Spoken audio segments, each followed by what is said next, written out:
the metaphor of a flute, and not a modern flute that's made by a music company, but early flutes that were literally carved out of bone. And so no two flutes are the same. Every soul on earth we could see as one of those flutes, and experience, like it or not, carves holes in us so that the breath of spirit can release our song.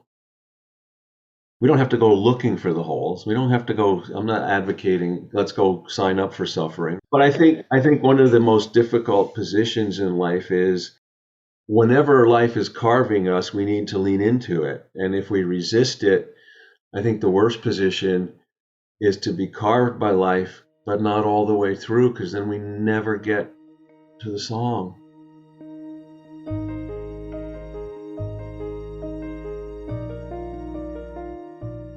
Welcome to Letting Go and the Greatest Secret, where we explore the end of your suffering and the beginning of lasting happiness.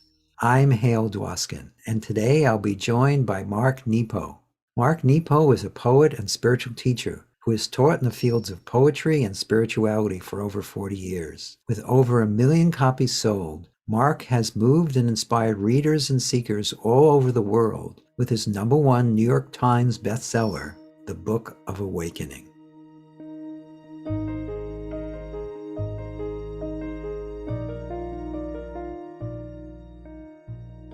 If someone had to ask you you've written a lot of books, you've helped a lot of people, but if someone was going to ask you what your core teaching is, what would that be?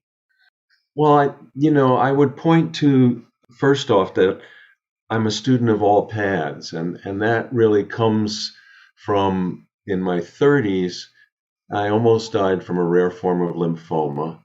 And I was blessed to have help from so many different people and paths that when I woke up and was still here, I was not and am still not wise enough to know what worked and what didn't. And I really feel I was called to believe in everything. Mm-hmm. And so all my work and all my teaching is, I believe in a common, unnameable center. And I believe in the gifts of every path, and we need them all. And it's the cancer survivor in me that says, how are we going to make use of this in our daily lives? And so I feel like my job is to help people discover their own wisdom and their own gifts, because we're more together than alone. That's beautiful. Thank you. The beauty of life as it unfolds through each apparent individual. Yes, amazing. It is amazing. It is. So, have you experienced what you would call an awakening, or do you? I know you wrote a book about it. So, so I would assume so. Yeah, I feel like everyone who's ever lived and everyone who will is given the opportunity to be dropped into the depth of life. Often that can come about through a life-threatening illness or something difficult, but it doesn't have to be difficult. It could be beauty or wonder or surprise or being loved unconditionally for the first time.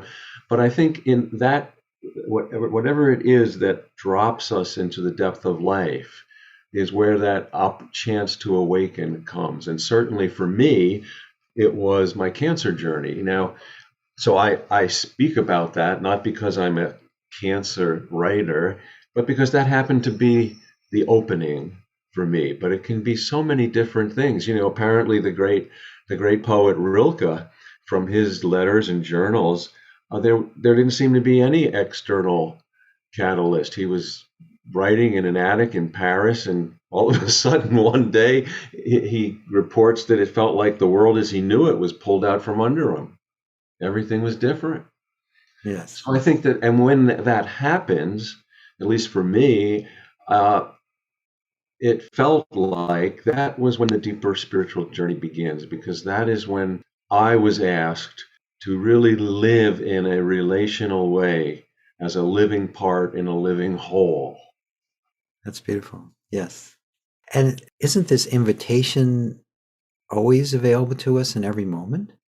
I believe so. And this is one of the paradoxes. I'm a lifelong teacher, and yet I humbly would say to you, I don't know that we can, quote, teach anyone anything. I think at best we can be like a greenhouse and offer light and warmth, and people will grow when they grow at their own rate into what they're called to grow, not anything I might want to direct them toward. So I think Yes. this is where I feel like great love and great suffering are always the teachers that are there at any moment to that we can respond to or not. It's amazing. We're such as human beings. The human in us is so understandably impatient, but the being in us is infinitely patient. And if I don't take that opening, my spirit will say, well, I can wait. I can wait longer than you're alive. How about that? Right. And then I'll visit someone else. So take your time. That's a beautiful analogy. Yeah, and also this thing that the the show that is about letting go, which is something you've been teaching for a very long time, but it's also about awakening to this truth of that which we are. And since we already are that, who's to say what will bring about, if anything actually brings it about? What if it's completely spontaneous? What if what you are now, you always have been, and all of our attempts to bring it about sometimes just get in the way? How do you feel about that? Well, I do. I feel like I believe in effort because I never know when grace is going to show up. And Right. so, in writing, for instance, I push the pen until it pulls me.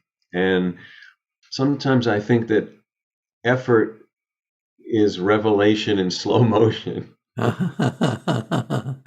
And I think that, I mean, in the Hindu tradition, there's a term upa guru, which means the teacher that is next to you at this moment.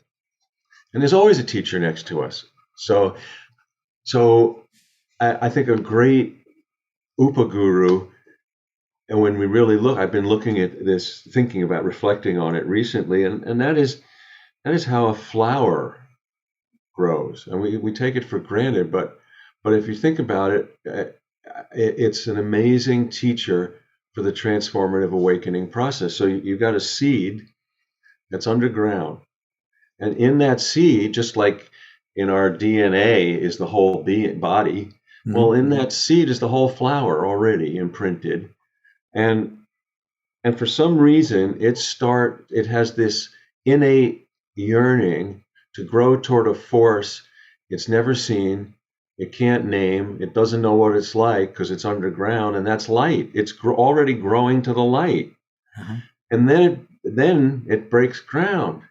And now it grows inwardly and outwardly, roots and shoots. And finally, when a flower blooms, it's actually turning inside out to reveal its beauty. And it does all of that without going anywhere. Right. What a what an amazing, I think, teacher about the transformative awakening journey of a soul and a body and time on earth. Yeah, that's a beautiful way to put it. The flower, I guess, is revealing the beauty that was locked inside the seed, Yeah, and it's just the natural unfoldment. And again, in my experience, all of us are just like those flowers, except most of us are quite impatient, and we're trying to make the roots grow faster, the stem to be stronger. We want to make sure our bloom is better than every other bloom. Yet that's I don't believe that's part of a flower's experience. I would agree. I mean, I think that being human, our journey is there are many things in the way that are part of that unfolding, things that either are put in our way or we put in our own way. There's an old Zen saying I love that goes the apprentice, a troubled apprentice says to his master, "Why is the road to freedom so long?" And the master replies, "Because it has to go through you." That's great. And I mean, it's easy at first when we hear that to think that, oh, is there a critical tone there? But I think it's not a critical response, it's a geographical response. Yes. The terrain of our soul. And there's another saying that I think goes with that nicely. It's a Lakota saying that says the longest journey you will make in your life is from your head to your heart. Yes, yes. Yes, absolutely. Again, that is a place, especially in the way the world is now. That's a struggle that we're all engaged in. Wow, very much so. Yeah, and again, you write about that too. Don't you? Aren't a lot of your writings about supporting that journey from head to heart? Yes, absolutely. Can you say more about Absolutely. that? Well, I think that, again, not in, I never can teach in a how-to way. But I try to lift up common choice points in our journey so we can compare notes on what it's like to be here. And a great kind of there's a custom that's still used in Native American elder council circles. They meet in circle and they have for hundreds of years, not just for equity, because there's no head to the circle, but so that everyone has a direct view of the center. And I love that because the implication is that no one view is enough. Uh-huh. We have to look at together at what's in the center so that we gather meaning, we don't choose it.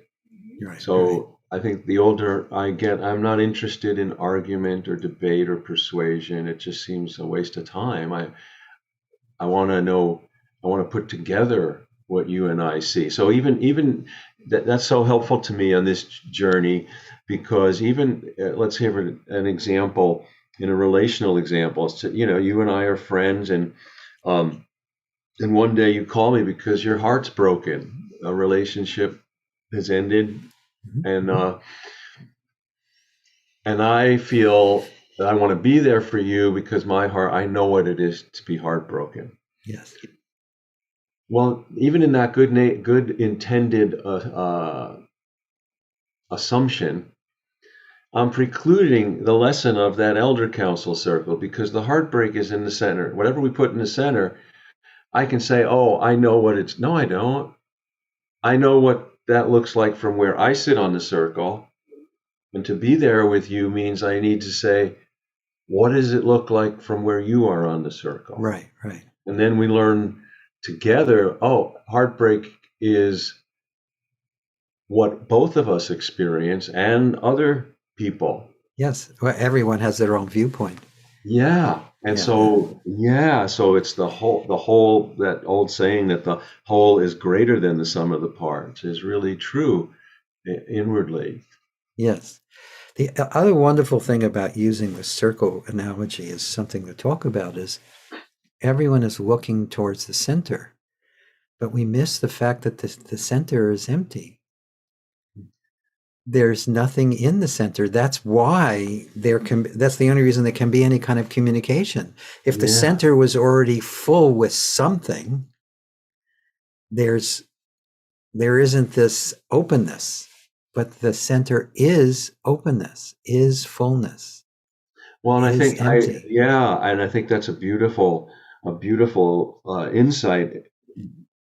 It's interesting because one of our struggles, I think, as human beings is in my humanness, I I can mistake that emptiness as something that's lacking, something Right. in my own light, something that's when I think our challenge in dropping into the depth of life is to relate to the bareness of being, the spaciousness. I mean, what we're raising here is really a paradox that's at the heart, a struggle in the modern world, because we live in a modern world, a global world now, that I think is mistakenly a filler up society, Yeah, big right? time. So big time, right? So, if I'm struggling with something, eat more, buy more, have more friend, everything is more, more, more, when the only way to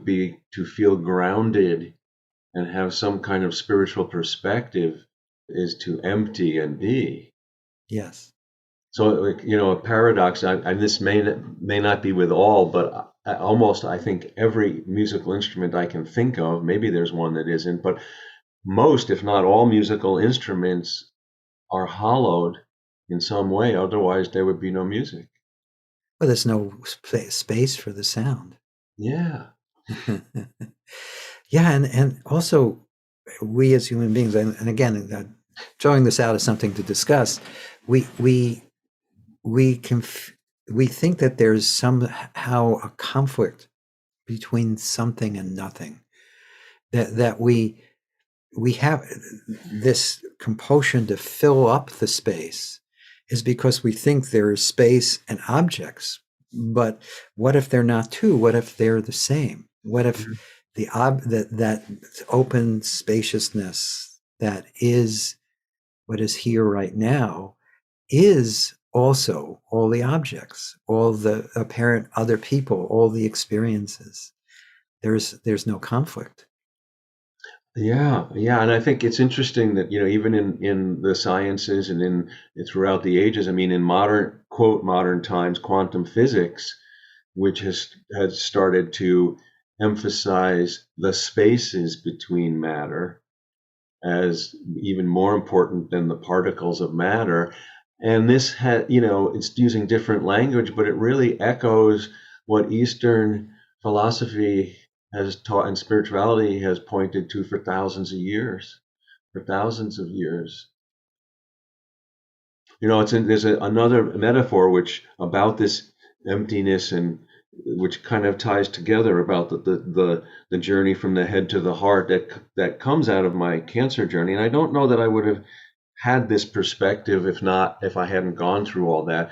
But it's the metaphor of a flute, and not a modern flute that's made by a music company, but early flutes that were literally carved out of bone.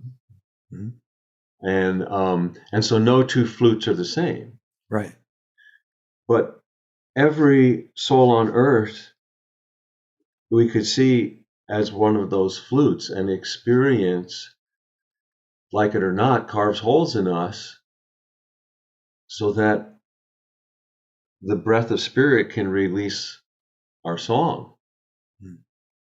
And if we're not, we don't have to go looking for the holes. We don't have to go. I'm not advocating let's go sign up for suffering. We'll get our holes carved. There's no problem. We'll have it.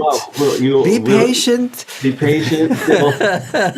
But I think one of the most difficult positions in life is, whenever life is carving us, we need to lean into it. And if we resist it, I think the worst position is to be carved by life, but not all the way through, because then we never get to the song.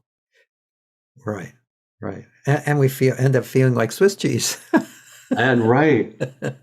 But so this is a good example of, like, that my experience through almost dying led me to see that flute in a different way. And then that became my inner curriculum. Then I went looking, well, say, I don't really know about those early flutes. So then I did some research and discovered that, they literally were like 60, 70,000 years ago. They have the earliest flute we know was hand carved by a prehistoric person out of a mammoth bone in what is now Germany. And then, boy, if I could interview someone, I'd love to talk to that person. Like, what made them, we think of prehistoric times very difficult in physical survival.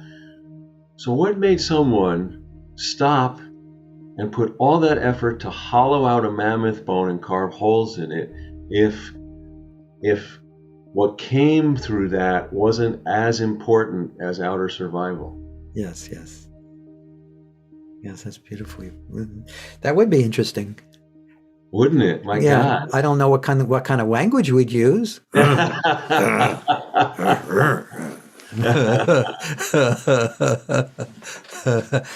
live in a society it's so literate. So we have all these languages on the planet, but we have we think very precise ways of describing things, but we forget that the description is never the thing.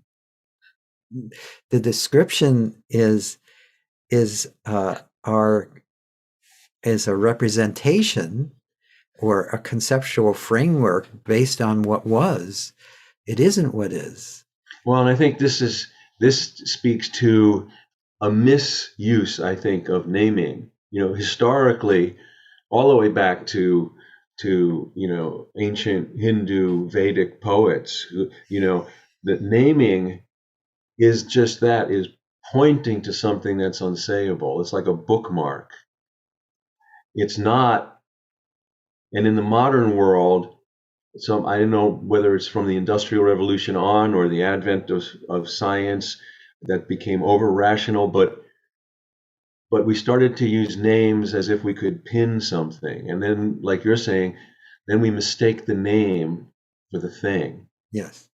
And I think that that's also at the root of a lot of what's going on today in our society with I feel like there's such stridency and polarization and Yes. and a lack of ability to grasp a common reality.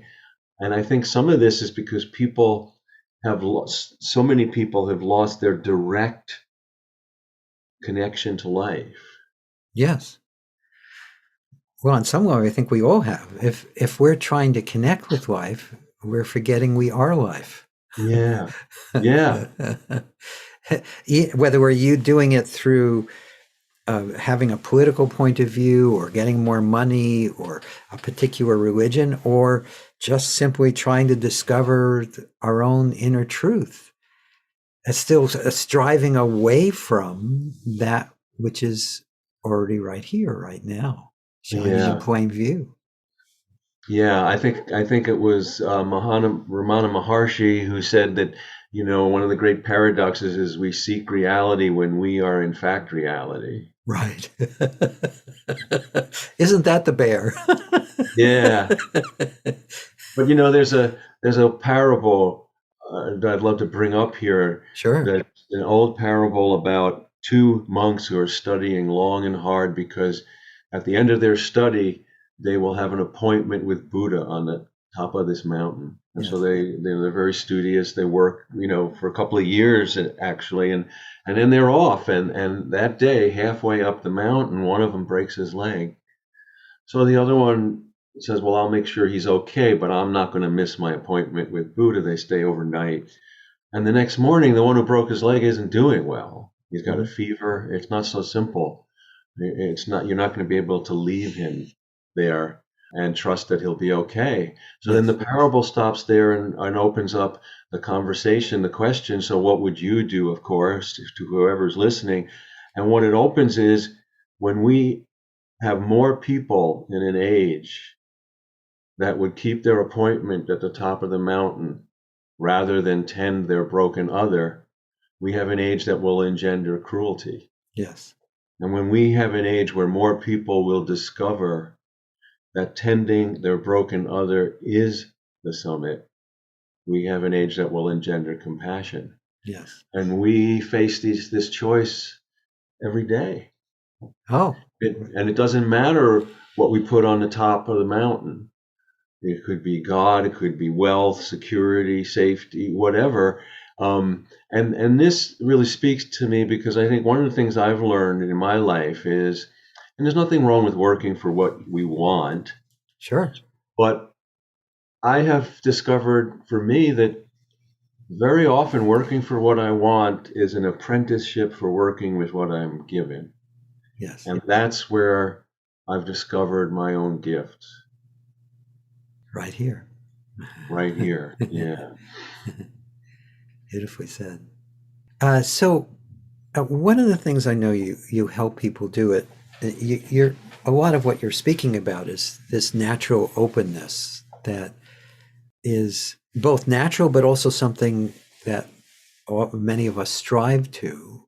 And so, how do you recommend people explore this openness?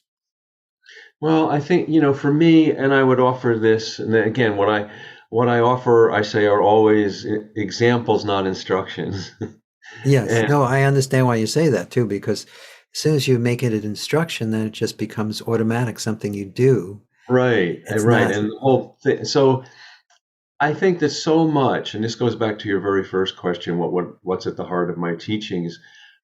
I think it is to inhabit our aliveness as fully as possible, Yes, and to trust that that aliveness is our great teacher. And so for me, I would offer to folks that, and I do this all the time because it's never done, and that is to be completely present to whatever is before me. If I, as great as our minds are, we have these great tools, but they're not the end all and be all. And often when I reach the end of what my mind can figure out, I find if I am completely present and I hold nothing back and I give, and sometimes all those three things are the same and sometimes they're different, that cleanses my eye, my mind, my heart, my ears.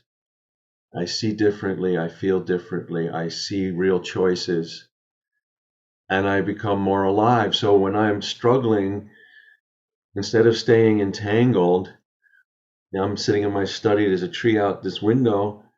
I give my attention, my full attention to whatever is before me until it becomes my teacher. And this ties in with what you suggested earlier. It was, Paul Valéry, the French poet, who said true seeing is looking at something until you forget the name it's been given. mm, yes, And so, we start to see, we reconnect with that. And I also find in this interpersonally that when I can't untangle something, and I discovered this quite by accident because I was struggling with something, I can't remember what, but then someone in my life needed something, and so I wound up giving my attention and my care and giving. And giving opened up my mind again. yes, yes, So just give, be present, give, and listen. Be present, give, and listen. One of my earlier books was called 7,000 Ways to Listen. yes. And what triggered that title was I had a friend who was a linguist from Nigeria, and excitedly he was telling me that not just written, but when you include all the oral languages, there were over 7,000 languages on Earth, and that they were like trees and plants. They were not static. They were constantly growing and changing. And that night, I woke up in the middle of the night when I came home, and with this obvious profundity, like, well, if there are 7,000 ways to speak, there have to be 7,000 ways to listen. Right, right, right. Would you agree that it's just being open to the listening, to the speaking, to the living, just allowing what is to be as it is? Yes. And then we can, this is one of the, again, I think, so much goes back to that perennial archetypal choice between fear and love. And so many people today are choosing fear. And as soon as we choose fear, we don't listen. And we all experience fear, but how do we right size it? How do we not let it? I've come to feel like fear is to be moved through, not obeyed. Hmm. If I ask my fear, what should I do? My fear will say, be more afraid. I thought you'd never Right. but I don't, so I don't ask my fear. Right, right. But Uh, I'm glad you brought that up because that's what most of us do. We ask our anger how to solve the problem that the anger is masking, or we ask our fear how to keep us safe. Fear doesn't know how to keep us safe. It just knows how how to to be be afraid. afraid. Exactly. Well, let me share another parable. I love Sure, these I love your stories. parables. You can share them through the Oh, entire thank our you. entire discussion, Well, but I love them. Go I ahead. love these ancient anonymous teaching stories. So this one is from India, and and it's about fear and pain. And so there's a master and apprentice, always master and apprentice. Yes. And the truth be known, the master he finds his apprentice very annoying because all he does is Yeah. complain. So he says to the apprentice, "I want you to get a handful of salt, put it in a glass of water, and bring it to me quietly." So the apprentice does this, and the master says, "Well, drink." Well, he drinks from the glass and he spits it out. Master says, "What's the matter?" He said, "Oh, it's bitter." Master says, "Get the same exact amount of salt and follow me quietly." So he cups the same amount of salt in his hands, the apprentice. He follows the master, who leads him to a lake. He says, put the salt in the lake. He does. He says, "Now drink." He kneels down. He scoops water. He tastes it. It's dribbling down his chin. The master says, "Well?" The apprentice says, "Oh, it's fresh." The master looks at the apprentice. He says, "Stop being a glass. Become a lake." And what's so wonderful about that ancient story is it implies that no one gets through life without their handful of salt, Right. whether that's pain, fear, the mixture of them, whatever it might be. And the only thing, we can't eliminate it, but we can right size it. How? By enlarging our sense of things. Mhm. So what is it? So often I will invite people to personalize. What do you have in your tool? Pain and fear make us a glass. That's how they say hello. But when that happens, what's in your toolbox to enlarge your sense of things? Because if you stay a glass, not only will the pain and fear be more acute, but you'll grow bitter. So Yes. is that, whatever the things we've been talking about, call up a dear friend, listen to music, meditate, journal, walk in nature. There's a thousand. What is it for you that, and for those of us who are listening to us, what is it for you that's in your toolbox that you can turn to enlarge your sense of things? Yes. Yes. That's beautiful. And also, it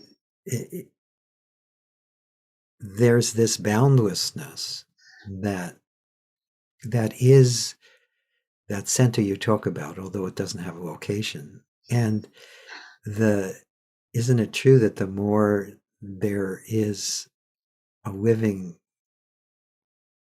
I guess experience isn't the right word, but I use that word, experience of our boundless nature, then whatever arises, whether it be bitter salt or sugar, is experienced the same way as an infinite lake.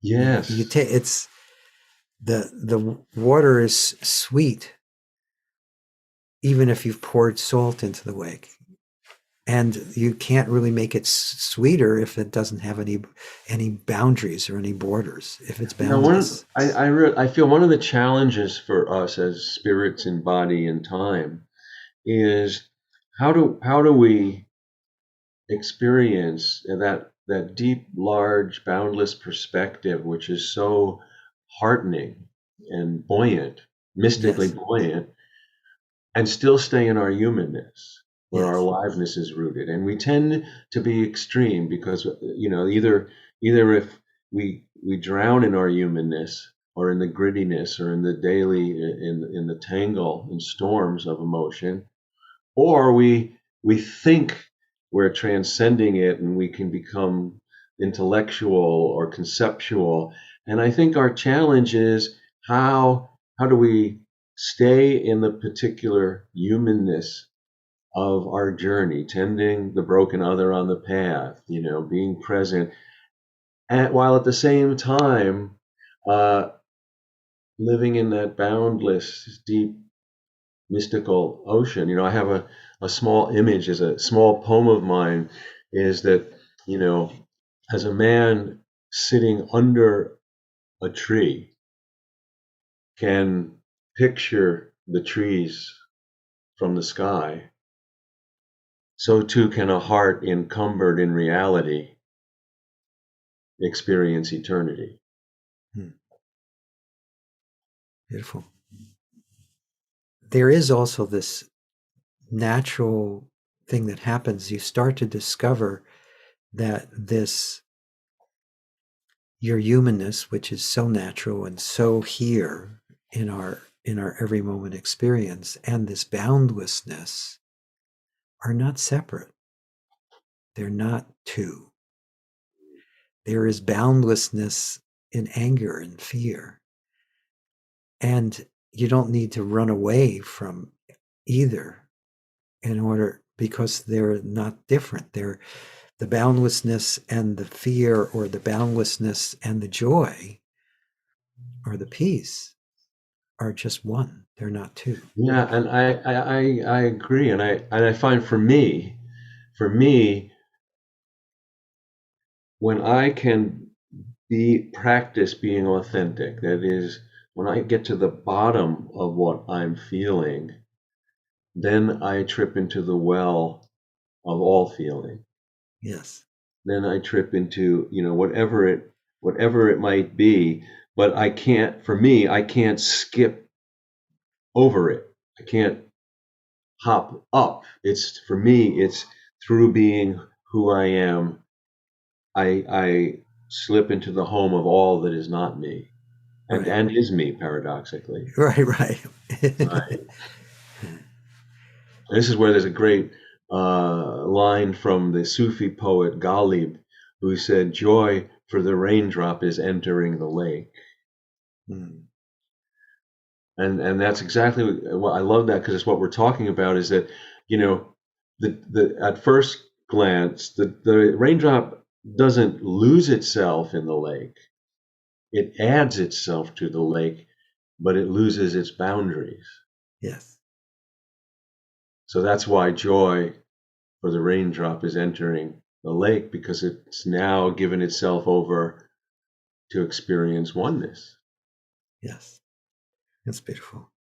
Although it's so interesting that we as people, because we've anthropomorphized ourselves, thinking that I'm a person over here and you're a person over there, we anthropomorphize even things like raindrops, because Yeah, I'm sure raindrops is just raindrop. right. Lake is just lake.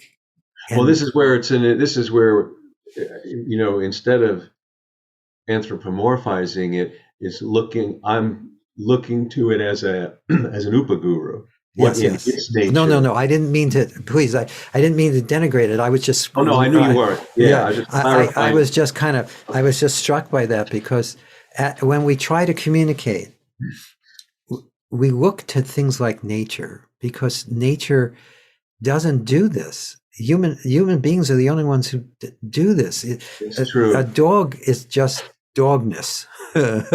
No, absolutely. A tree is just treeness. One It of the doesn't even lessons know it's a from tree. I have an old friend who is an Abenaki elder, Native American elder, and I noticed, that in so many Native American stories, the animals are the teachers. And Yes, yes. I asked him about this, and he wonderfully said, well, he said, it's because the Great Spirit uh, recognized that human beings are the only ones who lose their original instructions. Right. Animals don't, so they're the Right. teachers. Right, right. We either lose them or we just ignore them. What instructions? I'm going to go looking for them.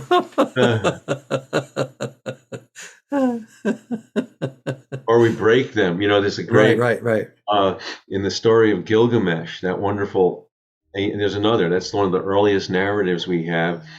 It goes back to Assyrian times, and then in Assyrian times, it was actually recorded on clay tablets. It had been an oral story for 2,000 years before that. So Gilgamesh is the story of this enervated, empty, bored king who he has one friend in Kaidu, and because he's bored and he can't touch into life, he declares war on nature. Hmm. And in the war, which is ridiculous, in Yeah. the war, of course, his only friend is killed. And so the journey of Gilgamesh is he's experiencing grief, but he's like, oh, who do I want my friend to be brought back to life. Who do I talk to? I'm king. Who's the great king? So he goes on this, this trek to find Utnapishtim, great name, who's the immortal one. And Yes. Yeah. so and what brought this up is this part in our conversation in the story. So he's told, okay, you can see Utnapishtim, but you're going to come across you're going to meet a ferryman who will take you across to the immortal land. But along the way, you're going to come across stones. You got to bring them because that's how the ferryman will read how to cross. So 3 times in like the next year and a half, Gilgamesh comes across the stones, and each time he breaks them, once out of arrogance, once out of anger, once out of sadness. And then, of course, he finally comes to the ferryman who says, "Oh, I've been expecting you. Where are the stones? The stones." So we've been doing this for a very long time. Yes. Or no time at all.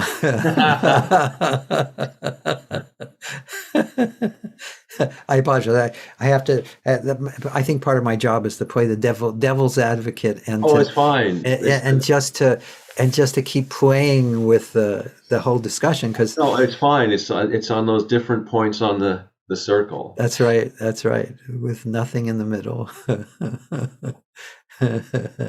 So I hear that you're going to be doing an event soon. Can you tell us a little bit about that? Well, yes, thank you. So, as a lot of people who teach, I've been teaching online. I have started to go back out in person, which has been wonderful. But I've been offering webinars about 3 times a year online.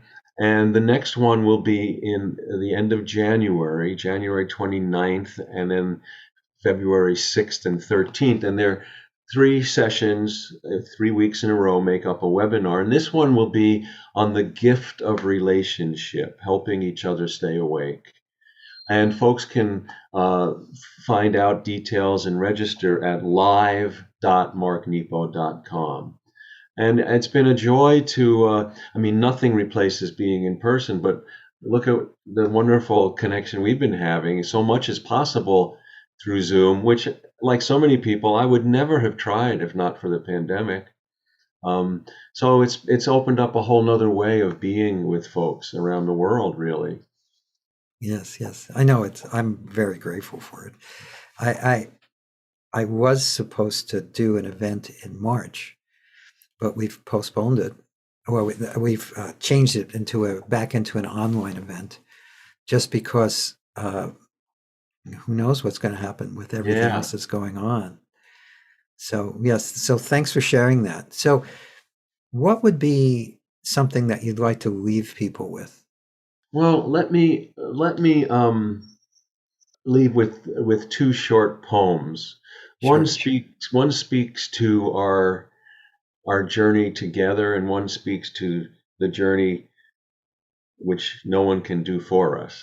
So the Yes. first is to our journey together, and it's a small poem that goes like this: the mystery is that whoever shows up when we dare to give has exactly what we need hidden in their trouble.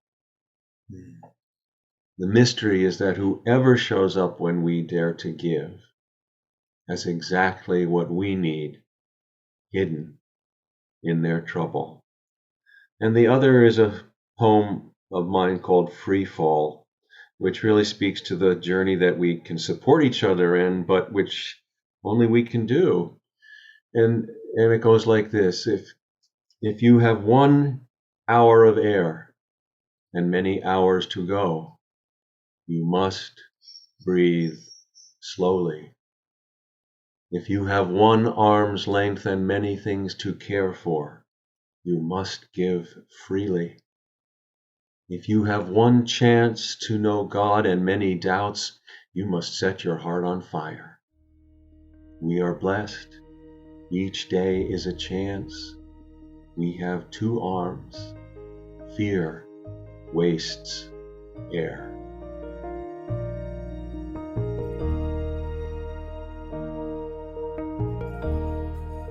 I hope you enjoyed our conversation with Mark Nepo. You can learn more about Mark at www.marknepo.com. That's MARKNEPO.com. If you've enjoyed this podcast, please subscribe so you have immediate access to future episodes. Please give us a 5-star rating and share it with the people you care about. If you'd like to learn more about my work, my mentor, Lester Levinson's work, and the Sedona Method, please visit www.sedona.com. As you explore our site, you learn the key to lasting happiness, success, peace, and emotional well-being. We have books, courses, events, and plenty of free material to explore. Again, go to sedona.com. That's SEDONA.com. Thank you for being here, and we'll catch you on the next episode of Letting Go and the Greatest Secret.